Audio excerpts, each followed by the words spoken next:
Theory, Blackbeard, Shanks, Aokiji, and the WG. Spoilers 1059. After the most recent chapter, and specifically the introduction of the Seraphim, I have some thoughts about Blackbeard and his origins that I thought I would share. Feel free to disregard them as the ideas are largely headcanon, but I feel there's enough substance that they may at least be plausible. I apologize in advance for any strange formatting. This is my first time posting. Let's begin. Tinfoil hats on. Blackbeard is a clone. After the introduction of the Seraphim, I think there is a high possibility that Blackbeard is a clone of Rox. I can practically feel your eyes rolling, but hear me out. After Rox was defeated at God Valley, I believe the WG couldn't help but try and recreate Rox's power so that they could wield it themselves. In their quest for world domination, the WG has been shown to covet any and all sources of strength, especially that of their most feared enemies. They have done this with giants, Lunarians, the Nika Nika no Mi, devil fruit as a whole, etc. So it wouldn't surprise me if one of the greatest threats ever posed to the WG also possessed a power they wanted to acquire. Whether that power was the ability to wield multiple devil fruit, the strength of his will, or the ability to rally those around him remains to be seen, but I suspect it's a combination of all three. To that end, the WG cloned Rox and essentially tried to create a version of him that they could bend to their will. It is also this relationship to Rox that explains why Blackbeard is a D. Why he named his ship, the Saber of Zebek, and why he decided to make Hashinosu his home base. While he is not Rox himself, he also developed ambitions of taking down the WG due to the years of abuse he endured at their hands.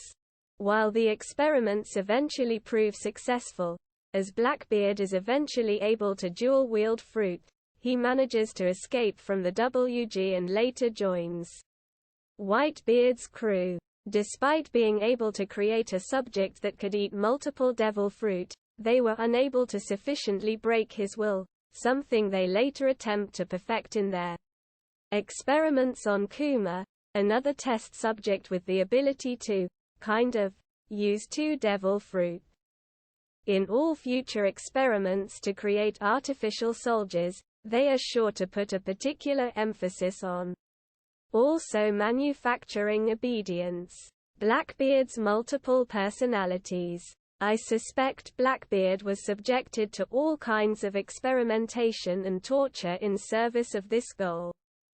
It's been posited before that Blackbeard may have DID, a condition that arises due to severe childhood abuse that permanently fragments a child's personality into non-coalescing parts, and I believe that fits particularly well with this theory. I think it's this abuse that resulted in the Blackbeard we see now, and could possibly explain his seemingly multiple and contrasting personalities, the scared and abused child version of himself, the strong and ruthless leader that arose to protect him, likely a result of the WG telling him about the monster he was like they did with Robin, and, potentially, the almost honorable version of himself that shows deference to Luffy and Zoro and talks about dreams, who I suspect may have formed as a result of a drunk Whitebeard's influence. Accounts of Rox.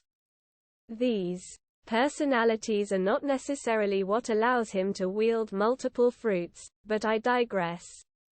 What's important to note here is the WG's role in creating the facet of Blackbeard's personality that thinks he's Rox, as they would likely have been cruel to Blackbeard simply because he was a clone. When he would ask why they were torturing him, they would likely have responded that he was a clone of an evil pirate undeserving of mercy. In trying to get him to understand the threat that Rox posed and that he represented, they unknowingly gave rise to a personality that would internalize and give life to their words.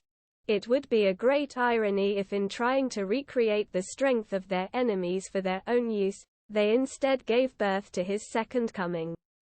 This treatment of Blackbeard, again, an alleged clone of Rox, would also fit in nicely with the themes explored in Water 7, Enies Lobby. Blackbeard's mere existence should not have been reason enough for his condemnation, but his character may serve to show how a child may develop if that's how they are treated without timely intervention. While Robin eventually overcomes her trust issues by joining the Straw Hats, Blackbeard will not have been so lucky. As a result, Blackbeard lacks trust in his relationships, merely viewing the people around him as a means to an end.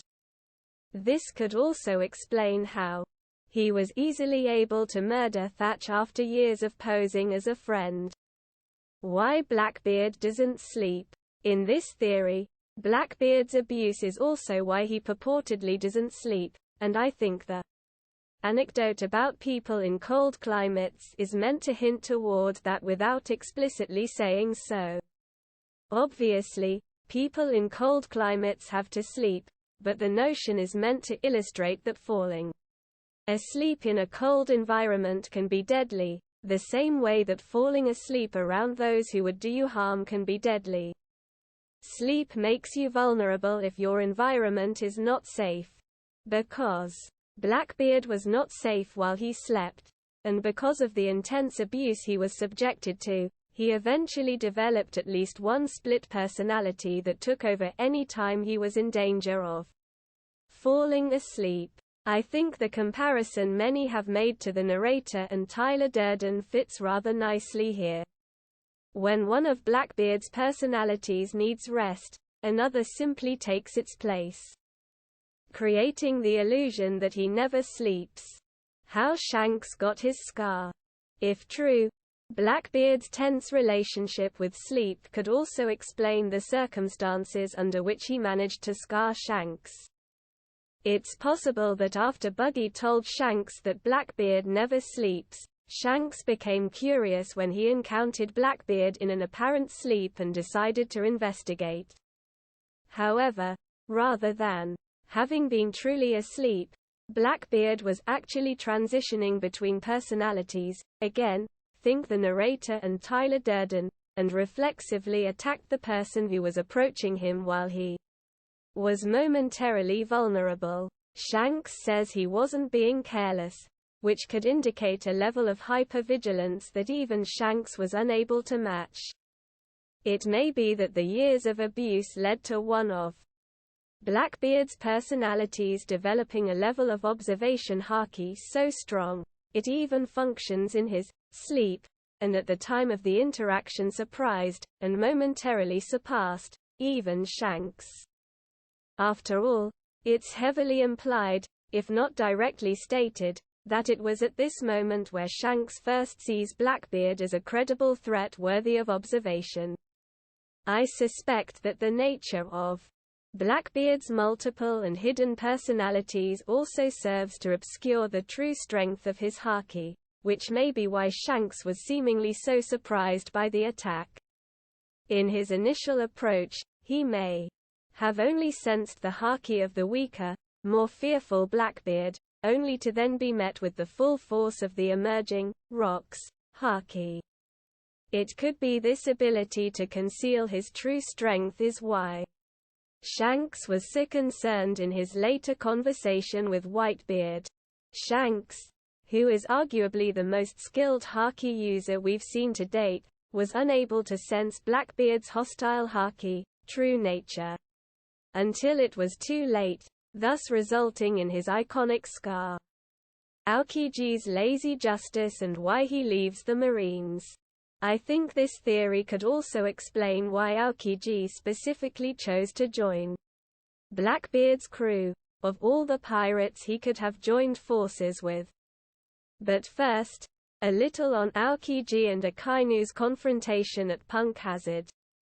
We all know that Akainu and Aokiji fought at Punk Hazard to establish the new leadership of the Marines after Sengoku's retirement, but I suspect there were additional stakes we weren't explicitly made aware of that were also on the line during that battle. I think those stakes were child experimentation, something the WG was knowingly participating in, but were using Doflamingo and Caesar as a sort of smokescreen. After visiting Punk Hazard and finding out the WG was actively experimenting on children, likely both the children undergoing gigantification and the clones that would eventually become the Seraphim, I believe Aokiji finally reached a breaking point in being able to justify the WG's actions, his experience with Robin, in particular, informing this decision. Until this point, Aokiji had believed in a lazy justice that took the WG's word at face value, despite how depraved their orders may have been.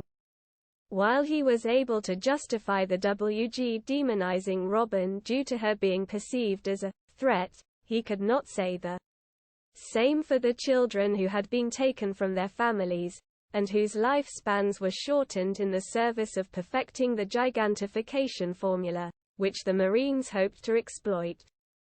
It's at this point where Aokiji first attempts to stand on his principles, only to be confronted and ultimately defeated by Akainu. Under Akainu's leadership, the child experimentation continued, and Aokiji made his exit from the Marines. There is some evidence that Aokiji is aware of, and cares about, the happenings on Punk Hazard. After all, when Doflamingo is about to dispatch all the non-pirate witnesses to Caesar's experiments, Aokiji is the one who shows up to save the lives of Smoker and the other Marines. It's also here that Aokiji tells Smoker that he hasn't changed, but that there are things he can see now that he isn't affiliated with the WG. Things he can see now that he no longer views their actions through the rose-colored lenses of a loyal admiral. Aokiji seeks his integrity and truth, either in his journey or in his time leading up to his departure from the Marines. I believe Aokiji somehow discovers that not only is Blackbeard a direct result of the WG's actions, but himself a victim of child experimentation. Unable to reconcile the WG's role in creating an emperor-level threat to world peace, Aokiji joins Blackbeard to gain some much-needed perspective on the institution he devoted so much of his life to. For better or for worse, he is determined to confront his previous notions of justice and his place in the world. Anyways, that's it. : single quote closing parenthesis.